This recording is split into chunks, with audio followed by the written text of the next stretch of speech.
What is going on, people? My name is Michael John Lennon, and you are listening to the Fitness Business Life podcast, episode one, and you are very welcome. So, first things first, let's get to the meat and potatoes of what this podcast is all about. Obviously, the name is the Fitness Business Life podcast, and so there is a few clues within the name. We will be talking fitness, we will be talking business, and we will be talking life in general. So, anyway, I this is kind of the second iteration of the Fitness Business Life podcast. I did launch this a couple of years ago, and if I'm being totally honest with you, kind of didn't give it my all. And I was quite disappointed with my efforts when it came to launching the podcast because I truly believe that we do have a lot of value to bring to our audience. And so I wasn't happy with my efforts. I was a little inconsistent with it, truth be told. I had some quality guests, and I don't think that I made the most out of our guests. And so I wanted to relaunch this with a fresh start and a fresh perspective on the podcast because, like I say, there was no cadence to it. And I could have done it much better. So, this is my uh, first things first, this is my apologies. Um, because, like I say, I could have done it better and I could have brought you more value. But this is my attempt now at putting right what I should have done the first time around. So, anyway, here's what you can expect. I will be bringing on some awesome guests in the near future. And we will be discussing a range of topics within fitness, within business, and like I say, within life in general. And in this episode, what I will be covering, as you'll see from the title, is 12 rules for fitness, business, and life. Of course, influenced by Jordan Peterson's book, 12 Rules for Life. You can also expect to hear some random guests on here as well. So I plan on bringing my wife on. I plan on bringing my kids on at some stage as well, which I think will be quite fun. And we'll get some perspectives on what life is like for a 9-year old and a 10-year old these days. So I'm actually quite looking forward to that one.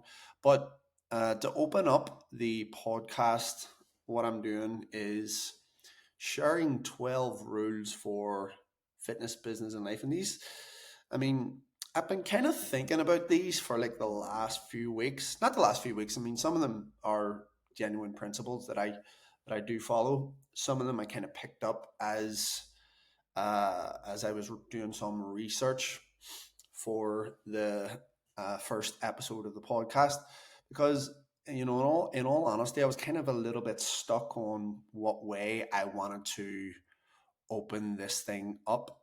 And then it kind of just struck me as in like, well, there's no one true theme for the podcast. So I was like, well, let's open it up with a range of different topics involving fitness business and life, and let's just see where that takes us. And then I'm sure we will go down a few rabbit holes within those topics in the coming episodes.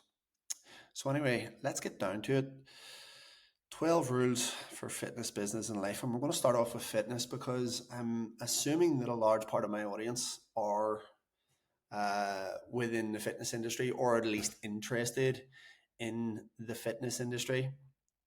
Maybe you're already a personal trainer, maybe you are a gym owner, maybe you are just working your way into the fitness industry, or maybe you're just closely associated with a lot of people within the industry. That's highly likely where the vast majority of my audience are. And so, what we're going to do is start with some content that's tailored towards you if you are that type of individual. So, Um, let's start with fitness. So I've got four rules within fitness, and these are generally four rules that I will follow myself.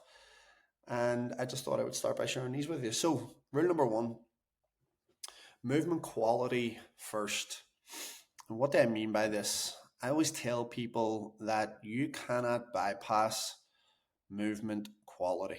Okay. Because usually what happens whenever someone decides to, let's say, start out on their fitness journey, well, the first thing they're thinking is either I need to lose weight or I need to build muscle, right? And quite often, I suppose for the vast majority of the population today, it's the previous I mentioned, which is weight loss. And so people will, they might start running, or they might start going to, some classes. They might get themselves a heart rate monitor, and they might start to track their calories and losing weight and all this sort of stuff, right? And which is fine, I'm not knocking that journey, but what I will say is that uh, quite often what we find, or at least what I find as a strength coach, is quite often those types of people kind of, they almost hit like a brick wall at some stage, and be it injury or just general wear and tear through their efforts. And the reason for that is simply because they didn't have good movement quality. So they didn't have good control over their joint actions, is basically what I'm saying. And then what we find is, if someone doesn't have a lot of workspace within their joints, and then they go and they add strength to that. So let's say they try to add strength to dysfunction. Strength will often overload that. Or, maybe these people, they might go and do some Olympic lifting, or they'll do some plyometrics, or they'll do some sprint work, in which case they're working at speed. And again, quite often, if your movement is compromised, so if there is, a lack of control within your joints, and you try to move at speed first and foremost, well, then speed will snap that. Um, the most common option that people usually go for is they'll start off with some type of endurance work, i.e., they might get themselves a bike, or they might go to your spin class, or they might start running, because they think that they have to burn as much calories as what they can possibly burn in order to lose weight.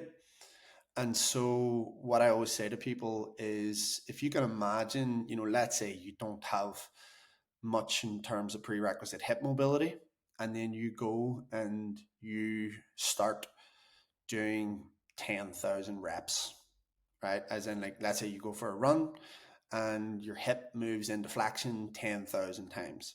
Well, essentially, if you think about how the hip functions, it, you might have to borrow that from somewhere else. So quite often people, through a lack of movement at the hip, let's say when they're running, they might experience knee pain or lower back pain or something or other. And that's basically because one joint isn't doing its job, and therefore it starts to piss off the neighbors.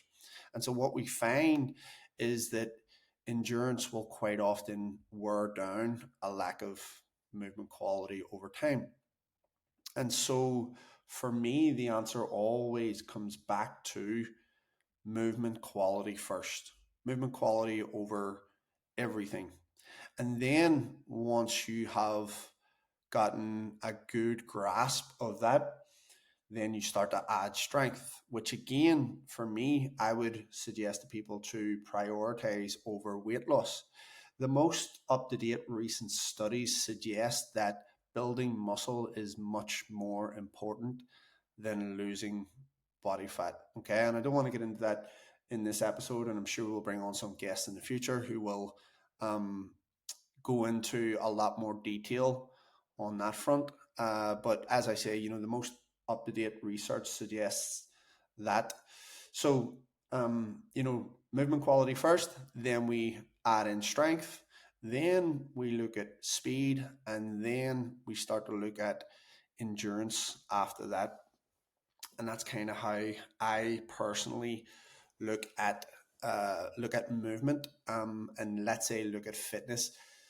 The other aspect of it is, and I actually got this from a guy called Dr. Andre Ospina, which was the evolutionary perspective of health. Okay, and what that means basically is, the question is, what were we naturally selected to do, which was hunt and gather, right? And then it's like, okay, well, what are you doing today? You're sitting somewhere or walking somewhere and you're listening to this podcast, and the likelihood is that you're not doing what you were naturally selected to do. So then the question is, what do you do on a daily basis to make up for the fact that you're not doing what you were naturally selected to do? And for most people, that's either sport, or that is exercise 3 days a week, right? So we'll address the sporting one in just a second. But if we think about the exercise, 3 hours a week, 3 days a week, what are people doing with the rest of their time? Okay, they're um, if you think about the average person and how they live their life, they sleep in their nice comfortable bed, albeit in a really poor postural position. They probably suffer from some sort of sleep apnea as well, so their sleep quality is pretty poor. Then they get up in the morning, they might walk in, they'll get themselves ready in the bathroom, and then they'll go down and they'll sit at the table and they'll have their breakfast. Once they have their breakfast, they might sit for another couple of hours on the commute to work. Then, when they get into work, they'll sit at their desk during the 9 to 5, and then they leave the 9 to 5, and then they sit on the commute back home. And then once they get back home, they'll sit at the dinner table. And then once they've had their dinner, they'll sit at the sofa and they will watch Netflix. And they will repeat that cycle over and over and over again. Okay. So, if they're lucky, they might then say, all right, well, you know, let's start going to the gym. And what do people usually do? They'll go 3 days a week and they'll go for an hour at a time. And that's, that duration is actually made up by us. Okay. Because if you think about it from an evolutionary perspective, like, there was no set duration for exercise. Okay. Your exercises depended on whether or not you wanted to eat that day or whether or not you wanted to just survive. So, it probably involved some type of long distance walking and jogging. It probably involved some type of run pretty fast, because either you had to catch prey or you had to evade being prey. It probably involved climbing, swimming, throwing, carrying. Pretty much it all, right? It was all in there. And so, we can't really say that from an evolutionary perspective. And when I say that, I mean for the first 200 to 300,000 years of our existence, this is how people lived. It's only in the last couple of 100 years that we've actually started to move into a different way of living our life based on the Industrial Revolution. Before that, there was agriculture for around about 10,000 years, but that's another topic for another day. And so, yeah, basically what I'm saying is we are not living our lives today how humanity has always done that. Okay. We have made up rules around exercise, right? And we've also made up sport. And, okay, if I had to decide on between the two, as in like necessary, I would always opt for sport. And even at that, if you think about this here, like high level athletes are probably the most broken people in the world when it comes to their movement quality. And the reason for that is because they train along the same lines of tissue all the time. Okay, perfect example is Tiger Woods. Tiger Woods is absolutely broken from his sport. His lower back, his knees, his hips, so much so that his life fell into turmoil over his uh, drug abuse, in terms of trying to manage his pain. And so, these are all sort of mismatch um, complications, shall we say. It's like uh, if you don't do normal human stuff, you get abnormal repercussions. And quite frankly, standing swinging a golf club for hours upon hours upon hours a day is not normal human behavior. Normal human behavior was getting up first thing in the morning, moving, walking, hunting, and gathering, right? And so what happens today is that based on how we live our life, we get abnormal repercussions. So anyway, went off on a bit of a tangent there, but basically what I'm saying is we have to prioritize movement quality first. And what that means is that we um, we move our body in all of the ways available to us, and we have control throughout all of the ways available to us. That's basically what I'm saying in a nutshell. Okay, so let's move on to rule number two, which is pretty simple, pretty straightforward, and it's eat like an adult. And what I said previously is, what were you naturally selected to do? Because the fact is, if we define what health is, it's the closer you get to what you were naturally selected to do, is the closer you get to health.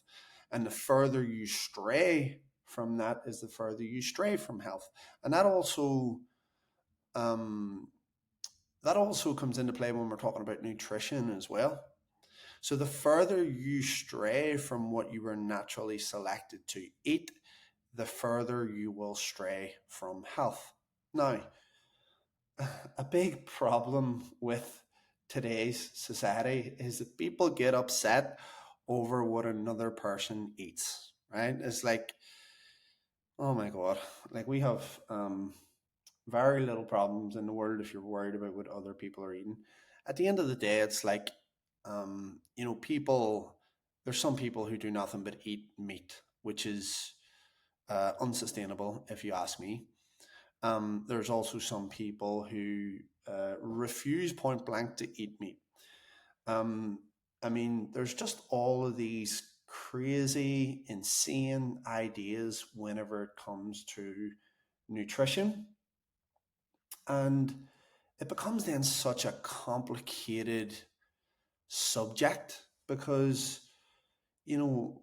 what works for one person, and then they hold this true belief that this is the only way, and then the next person holds a different belief and they say this is the only way. And it's like different horses for different courses. Like, sure, you might get away with just eating meat for 5 years, but sooner or later, something's going to give, right? Be it your willpower or just something is going to break down. Okay. Like the likelihood of you doing that for the rest of your existence. Yeah. I mean, oh God, I actually seen this one guy on social media, and he was, I think it was the lion diet, I want to say it was. I mean, again, I'm no nutrition expert, and um, you'll see this from my rule two, which he was just like eating steak 5 and 6 times a day and just with a lump of butter and salt or something along those lines. And it's like, bro, there is just no way you're going to sustain that the rest of your life. If you can't do it forever, don't do it for a day. And so rule number two is eat like an adult.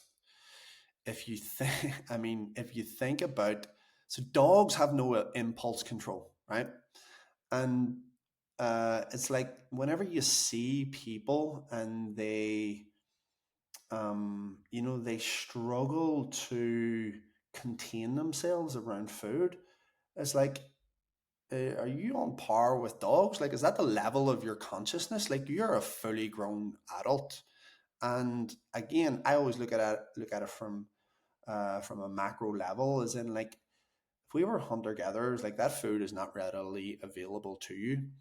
So, put the fucking bag of crisps down, right? Do you really need to eat those at this point in time? Sure, I'm not saying you don't have, like, everyone deserves a treat now and again.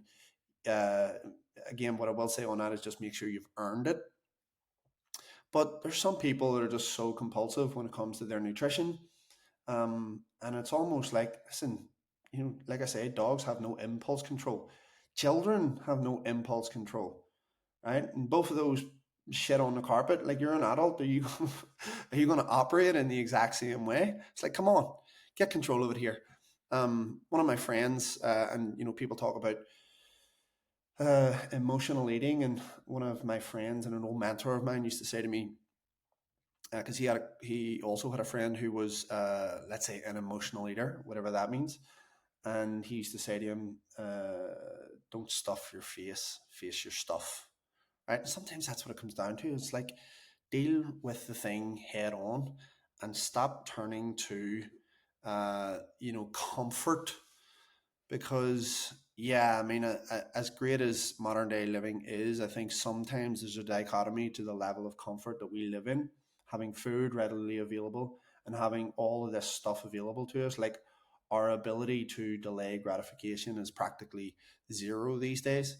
And so, for me, it's like, I just think if I'm eating like an adult, well, then 95% of the time, I'm going to eat foods that have single ingredients, which means they're either plants or they're meat or they're some sort of fats, right? Outside of that, maybe I'll have a Snickers here and there or whatever, but I'm not a slave to those things. And even at that as well, I actually like to go through periods of just not eating at all, right? And it's like, control your hunger. Um, one of the things that, uh, I read a book, The Comfort Crisis, and one of the things they talk about within the comfort crisis was, uh, people these days, they're rarely bored, they're rarely cold, and they're rarely hungry. Okay, because our phones are right in front of us all the time, which keeps us occupied, which keeps our mind occupied all the time. We get that dopamine hit all day, every day. We have so much in terms of heat, shelter, and clothing, so we never get cold. And then we never get hungry because we have food readily available to us. So just spend more time being bored, spend more time being hungry, and spend a little bit more time being cold, and get comfortable being uncomfortable in those scenarios. And it will for sure add some sort of value to your life. You won't be a slave to your emotions. You won't be, like I say, you won't be that person with, a lack of sort of impulse control, where you have to, jump to your phone when you get bored, when you have to jump to food if you get that little bit hungry, when you have to jump out of the cold because you can't handle it in that moment. So yes, not only eat like an adult, but behave like an adult as well. Kids and dogs have no impulse control. That is not you. So that's rule two.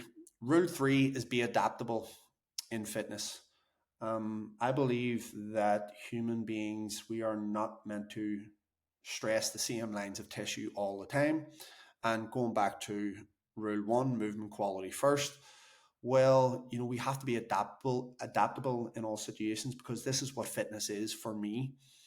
I find a lot of the time, people, and it's almost like nutrition in a way, where people get so hung up on this one method that worked for them, and what we then find is that they come across a new method, and this method's now better. And it's like, that is not an adaptable human being. That's a human being that is very narrow minded. Whereas we want to stay open to all aspects of training and nutrition, because you never know how the environment changes in the future. And if you're not prepared physically and mentally for a change in stressors, well, then you're not an adaptable human being. Therefore, you lack fitness. All right.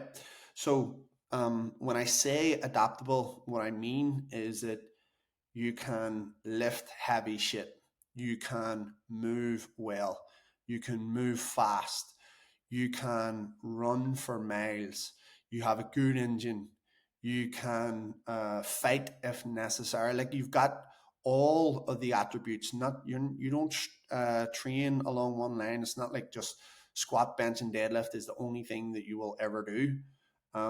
Because again, for me, that's a very limited human being. Uh, you know, it's not like all you've got in your within your training capacity is, I'm a bodybuilder and I'm just jacked. I mean, again, that's a very limited human being. If you think about that type of person, how would they fare as a hunter gatherer, right? They just wouldn't, like, they would get absolutely eaten alive, literally. And it's because, they don't move so well. You can't, like, they can't run. They don't have a good engine. They don't have endurance. So I think, again, this is just my own personal perspective. You need to have a good grasp of it all. And while you may focus your energy and attention on one or two particular areas, if you build up the skill sets necessary within each through periods of your life, well, then you can always return to them in some capacity.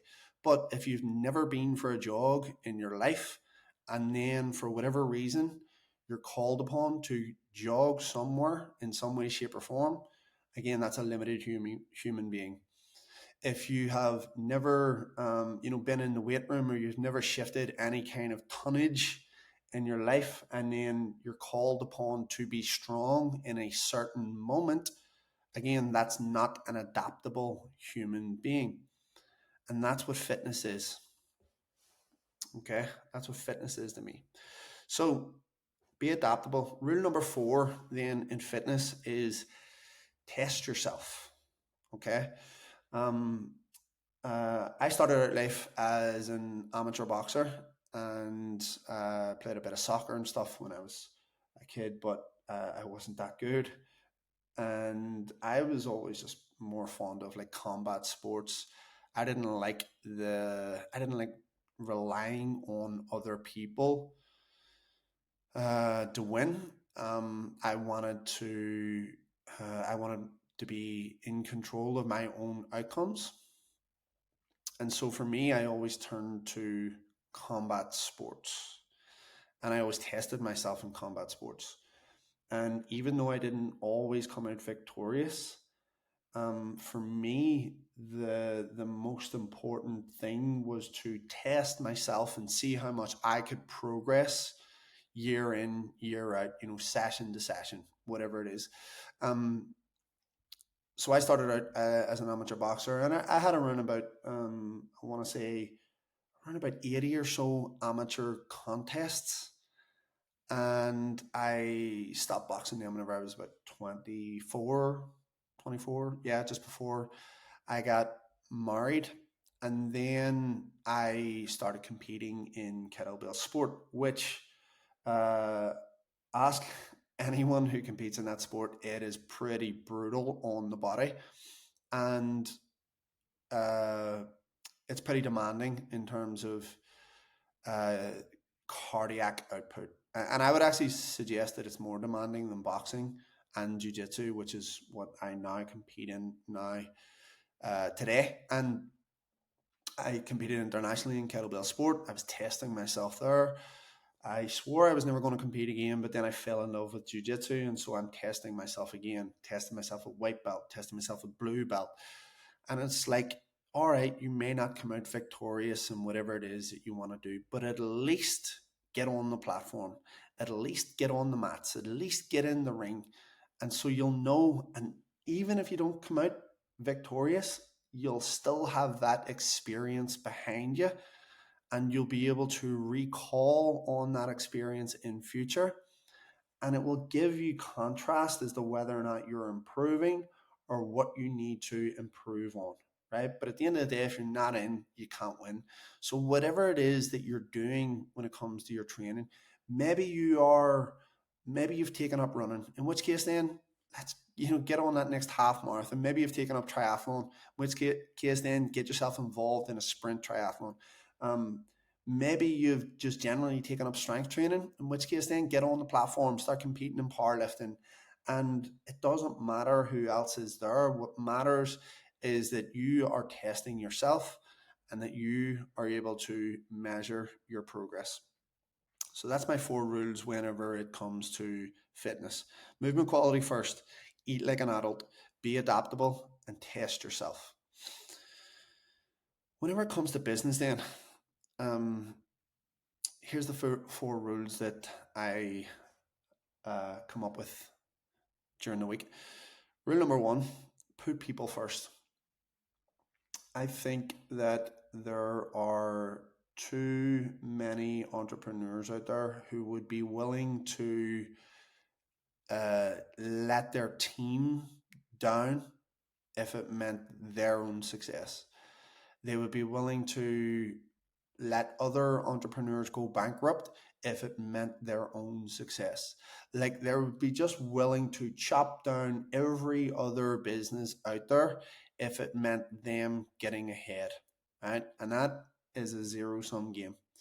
Like no one wins in that scenario because eventually that entrepreneur, they will hit a brick wall because they will have burnt all of their bridges, and then they have no one to come back to, and most of all they lose credibility and they lose trust with the people around them. And I've seen this happen so many times, right? And it's just people not putting other people first, right? So for me, a rule that I will hold is I put people first, product second, profits third, right? People, product, profits in that order, right? Because if you don't have people, then you don't have a business. And that's why it is important that we always put people first.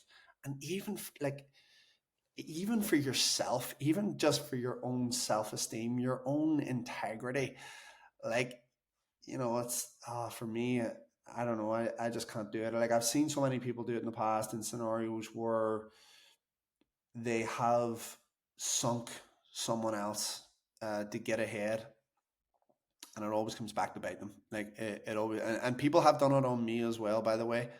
And it's like, they will never, experience life to its full capacity. Those people, they will struggle, and who knows, they might well repent in future or whatever. But it's like they're not going to live the type of life that you want to be living. So for me, I always put people first, and that goes for our team, that goes for our students, that goes for our members in the gym, like right across the ECA franchise. I always put the people first. And while um, it takes longer to progress in business whenever you take that approach, for me, it's just more congruent. And that is always the way I've done business. And that is always the way I will continue to do business. And like I say, even though it takes longer, for me, I'm just much more comfortable with that process. And I have zero, um, I've just got nothing on my conscience whenever it comes to that. So it's just, it's a good place to be operating from. And that's a rule for me. Whether or not other people choose to adopt that is completely up to them. Never sell anything you don't fully believe in, right? So this is rule number 2 in business. Um, truth be told, I mean, it's impossible.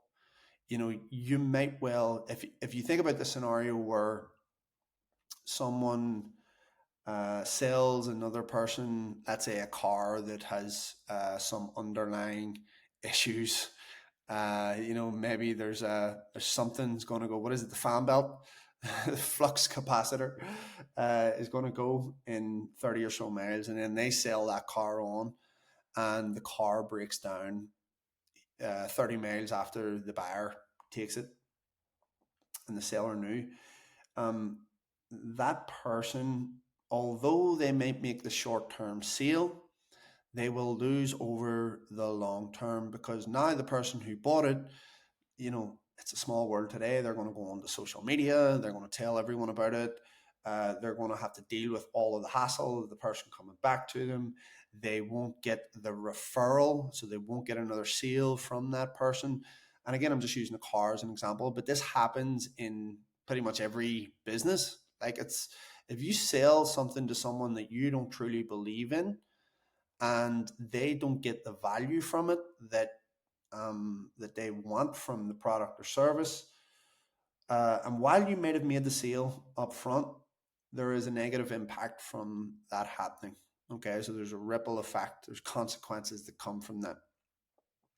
I actually remember whenever I first started hitting the weights gym years ago, I went to a gym and it was just all juice heads, like it was all these big meat heads, and of course at the time, I wanted to get bigger. I was kind of using kettlebells a little bit, and I was like, right, okay, now I want to put on some size. So I went and started training in this gym, and I was asking some of the guys for some advice.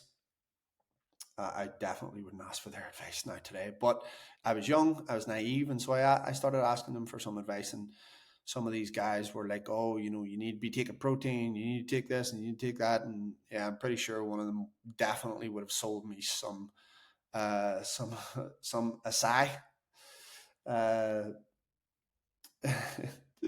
some pharmaceuticals, shall we say? And I wasn't naive enough to take them up on that. But anyway, they were saying to me, you need to be taking this supplement and this supplement. And I was like, okay. So I found out that the guy who owned the gym, he he had a supplement stack, shall we call it, out the back, and he brought me out the back, and he's like, "Oh, here's the one you're looking for." And it was a tub, and he says, "Yeah, take 2 to 3 scoops of this a day, and blah blah blah." So I was like, "Okay." Well, I took it home, had no idea what was going on here, but it turned out that it was pre-workout, and I had taken a few scoops before bed, and I don't think I slept for like 48 hours.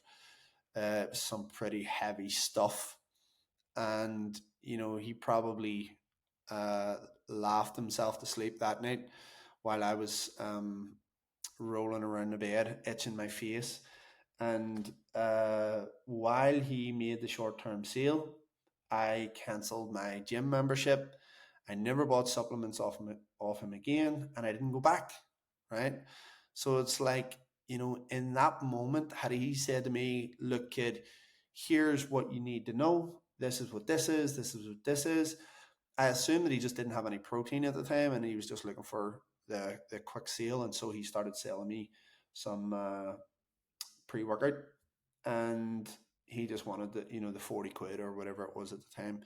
But it backfired on him, because then he lost what would have been a lifetime customer, because I would have kept training at the gym. I probably would have bought some coaching off someone at the facility or whatever.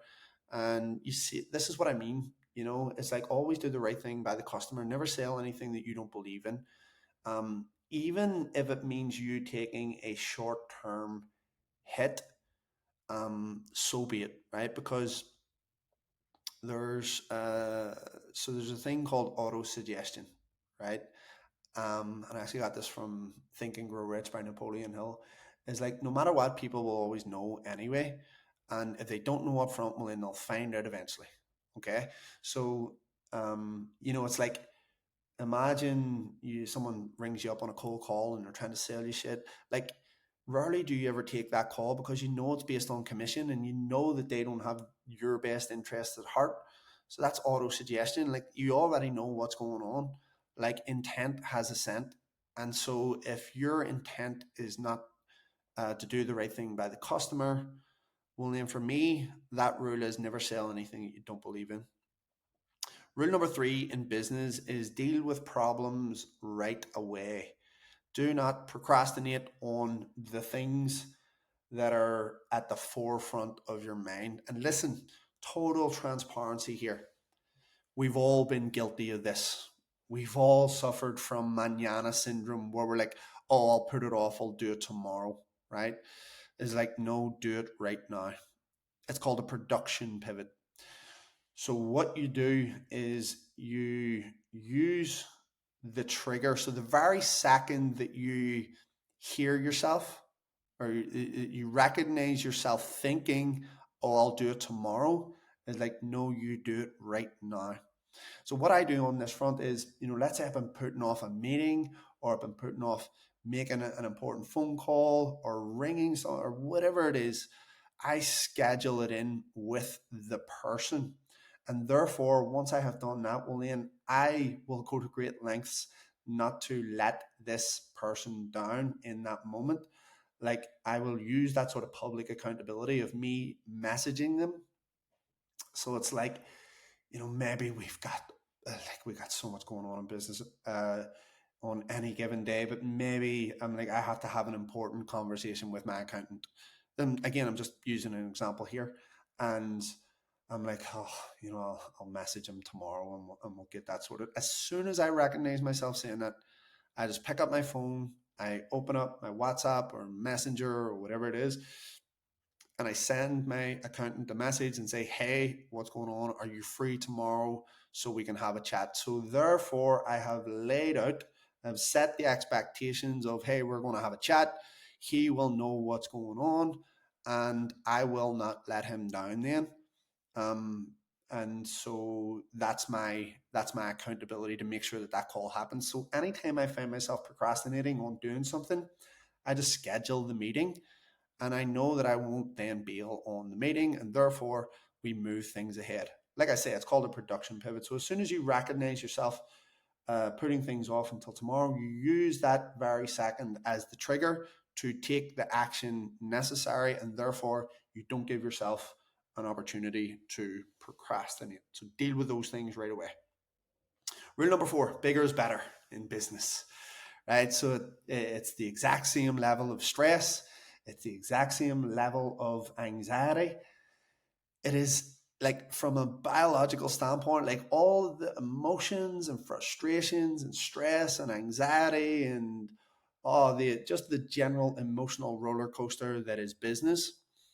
It's all exactly the same running a big business as what it is running a small business. There's no difference. The only difference being is that there's probably more people and there's probably more zeros on the page.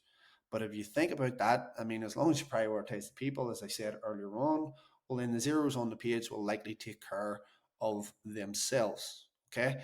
So um, bigger is always better because it's the same level of stress, except the level of stress running a big business is probably more rewarding in terms of the financials that you get from it as what it is running a small business. So, my ma, she didn't always come off with um, many words of wisdom, but what she did always say to me was, if you're going to do something, do it right. Okay. And I try to stick by that little bonus rule as well, as in, uh, you know, let's just do it right. Because I don't know about you, but I do get a little bit frustrated whenever I feel like I'm underperforming in a certain area, and because I just want to get it right. And so for me, if you're going to do business, well, then you may as well reach for the stars instead of just accepting some level of maintenance. For me, maintenance is myth. You're either growing or you're dying. And I always want to be growing. And what that means is the business is always going to be growing.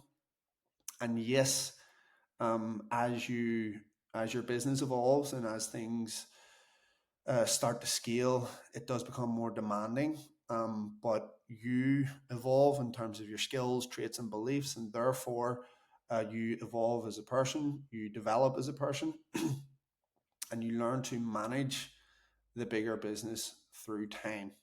Okay, so entrepreneurship is a crash course in personal development, and like I say, forever growing. I want to, I always say to our students that hell on earth is meeting the man you could have become. And for me personally, like if I was to look back and not achieve all of the things that I want to achieve in business, and at least not attempt it. Okay. So, it might not all work out. Like COVID, there could be another COVID down the line, like whatever is going to happen. At least I can look back on the journey and think, oh yeah, I gave that my best shot. If you're going to do it right. Okay. So, we've covered 8 rules up until now: 4 in fitness, 4 in business. We're going to cover 4 in life. So the first rule that I have in life is be nice. I probably inherited this one from my father because he was just a genuinely nice man. Like, actually, my grandmother, she just passed away recently. Um, and I know for a fact he inherited his niceness, shall we say, from my grandmother, and she was just the nicest, kindest, gentlest person that you could ever come across. And I think it's a really good trait in a world, which I had mentioned earlier on, where people are forever trying to get one up on each other, and in a world that is not committed to win-win, you do come across just some generally horrible people, right? And that's the reality of the world that we live in. There are just bad people out there, and they're in all walks of life. But I've always found that, I can only control my actions, and there will be people who will not be so nice to you, and that's okay. At the end of the day, that's for them to deal with. That's theirs to hold. That's not mine to hold. So I always just try to be nice at all times. One example, you get people who just turn into complete pricks on the road, for example, and I will never ever lose my cool. Um, Even if someone is beeping their horn or they're losing their shit on the road, I always just be nice. I wave at them, I let them out, I apologize. Uh, so yeah, I mean, for me, I think that as small as it is, it just seems to make life a whole lot easier. And let's face it, life is difficult, and when I think you have, let's say, an attitude towards other people, life automatically just becomes so much harder. So, rule number one in life is be nice. Rule number two, which kind of seems counterintuitive to rule number one, is learn to be violent, but learn to also control it. Um, uh, I This is one that I share with my sons quite often, because again, violence is not the answer, but when there's no other choice, it is the only answer. And the unfortunate fact about life is that sometimes violence is required. And so it's better to be a warrior in a garden than a gardener in a war. Okay. So have the ability to defend yourself, have the ability to hurt someone if necessary, but at the same time, avoid it at all costs. Okay, so be nice, but if it's necessary, and the unfortunate part of life is that it just sometimes is, well, then at least you have the tools to look after yourself, and who knows, maybe other people. Um, like I say, I was an amateur boxer. I boxed internationally, so I was always able to use my hands, albeit sometimes not for good, especially in my younger years when I didn't know how to control my anger. I didn't know how to control my aggression and my frustration, and so it resulted in me getting into several idiotic confrontations on the street, which I'm not proud of by any stretch of the imagination. But at the same time, I would not take those situations back, because um, it was a lose lose scenario. But I learned a lot from being in those situations. And, if anything, it just taught me how to manage life as an adult, and it taught me to try to stay away from confrontation as much as possible. But at the same time, I learned a lot in terms of how to defend yourself. Okay, I wasn't necessarily able to de-escalate those situations back in the day because I was an idiot myself. But now I feel like, having had those experiences and having had, further and having participated in different disciplines as I got older, like jujitsu, is like there's no need to be striking people for one. But I mean, long story short, uh, learn to box, learn to use your hands, because most of the time, if there is, for whatever some reason, someone's trying to uh, someone puts their hands on you for whatever reason, you're probably going to throw hands first, right? So you probably want to learn to do that. Then it usually ends up on the ground, in which case, then you need to be able to move well on the ground, and you need to be able to control another human being on the ground, in which case, then, wrestling, jujitsu, uh, getting someone onto the ground, judo, like they're all combat sports that are embedded in the real world. You see some of these other combat sports, and it's like, what is it, Aikido and Krav Maga and all this here nonsense. And it's like there's a reason why the John Jones is not rocking into the octagon and using Aikido or Krav Maga on people. John Jones will get in there. He'll use Muay Thai. He'll use kickboxing. He'll use wrestling. He'll use jiu-jitsu, judo. He'll use all of the things in which there's live combat going on, and that's how he is the fucking baddest man on planet Earth. It's not because he's learning all of these katas, I think the name is.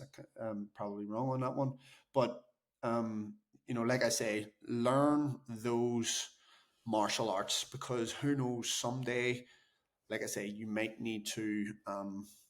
It could save your life, or it could save someone else's life. Uh, Rule number 3 in life is prioritize people, experiences, and accomplishments. So people cross over into not just business but life as well, but also experiences and accomplishments.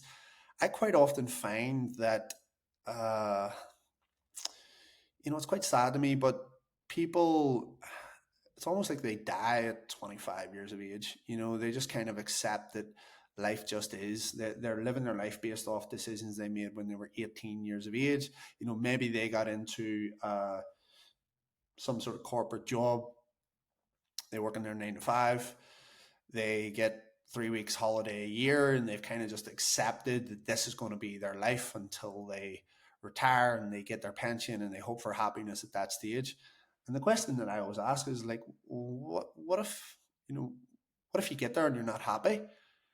What if you're waiting on your pension to be happy and that moment never comes? And then you look back, and because you didn't prioritize experiences and accomplishments, then you live your life regretting the decisions you made when you were 18 years of age. And even at that, I mean, if I was to live my life based on the decisions that I made when I was 18, I would probably be in prison until I get out at 40. So, it's like, I, going back, I think people have to constantly grow and evolve, which means that you grow through your accomplishments, you grow through how you impact the world around you and the people around you, and you grow through your experiences, and you must experience life. Like I say, so many people get to the age of 25, and then the degradation starts then. It's like they die at 25, albeit their body still continues on, but their fitness starts to deteriorate. They start to use any kind of, it's like they can't accept life as it is, and so they turn to alcohol, drugs, porn, gambling, nicotine, food. All of these things that sedate their reality because they can't accept it for what it is. And so that person, they kind of die at that age. They want to bring it back to their teenage years where they were young, free, and happy, and everything else, and they can't accept that time marches on and it stops for no one. And so, yeah, like I say, they will sedate and just go through they almost just get stuck on the hamster wheel of life. Some people snap out of it. Some people, what's it called, the midlife crisis. Some people get there and they're like, oh, why have I been doing this for so long? and then they come to a stark realization that they've been living their life based on the expectations of other people, and then they're like, oh, okay, now I'm going to change, right? Whereas, listen, just prioritize people, experiences, and accomplishments always, and that means that you will be constantly open to new things, to new people, new accomplishments, new experiences, and so you'll always grow. And then finally, rule number 4, uh, in the in life, is there are no rules. One of the I think one of the saddest things in life is living it based on the expectations of other people, or waiting for permission to do the things that you want to do. Right? Albeit there's rules around there's rules in the game around legality, right? So you do some unethical shit, you will likely end up in prison, right? But there are no rules, right? This is the thing. It's like I heard Kanye West, right? He said that his mother used to say, "There is no right or wrong; it just is." Right? And it's like, if you are living by a set of rules, right? It's like if you're always trying to come up with the right answer to what other people are expecting, if you're always trying to live your life based on um, it's almost like a test, right? So you're, rather than living the life that you want to live, you're living the life that other people expect you to live, and therefore it's like a test to you all the time. And you have to think about, when is the times when you're most anxious in your life, is like when you're tested. Okay. And so this is why so many people are constantly anxious about the way they're living their life, is because it's a constant test to try to impress the next person, or to try to live their life based on the way other people think they should. And so if you think about, there are no rules in this game that we are playing, in which case then it gives you the freedom to just do it the way you want to do it. And if other people cannot accept the way that you're living your life, like, that's on them, because the only thing that you can control is your own actions. And as long as you're not hurting people, and as long as you're not doing unethical shit, because the rules of the game are don't hurt people, don't do unethical shit, because that will leave you in a bad place. But as long as you're doing the things that you want to do, and that it's within the rules of the game, as in, don't do don't do unethical shit, don't hurt other people, right? As long as you are progressing forward, trying to accomplish more, trying to have an impact on more people, and trying to enhance your experiences, well, then there are no rules to say that you cannot do what you want to do on that front. So that is all I got on this first episode. Hope you enjoyed that. That was the 12 rules for fitness, business, and life. And who knows, I'll probably come back to this with a whole different set of rules in a few episodes' time. But I just thought these were some great talking points to open up the podcast. If you got some value from this, I would be truly grateful if you could share it with another friend who you think could also get value from it. Please share it on your socials, tag me in it, because yeah, I really want to. I'm committed to doing this thing and growing this thing so that I can get this information more into more heads, and hopefully help and influence more people to get fitter. Take control of their businesses, take control of their life. And so, yeah, truly grateful. Thank you for tuning in to episode 1 of the Fitness Business Life podcast. And I shall see you on the next one. Bye.